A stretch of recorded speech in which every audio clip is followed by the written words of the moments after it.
Take our lead, let's help you make your mark. Our goal is your satisfaction. Let us show you the way.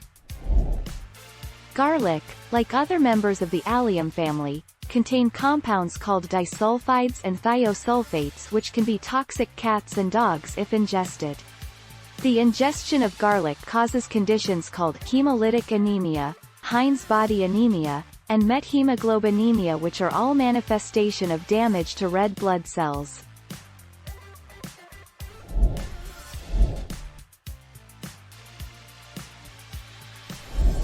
Make your mark, take our lead.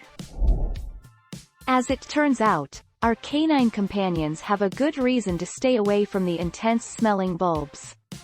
Garlic is in the allium family, along with onions, leeks, and chives, all of which are toxic to dogs and can even fatally poison them in larger amounts. 28 March 2018.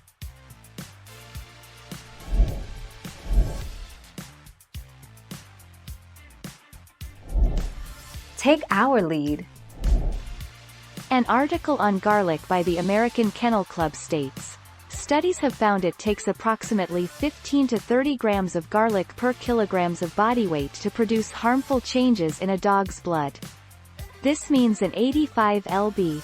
Labrador Retriever would need to eat 152 cloves of garlic before it becomes toxic for them. Thank you for watching. Please subscribe and hit the bell notification.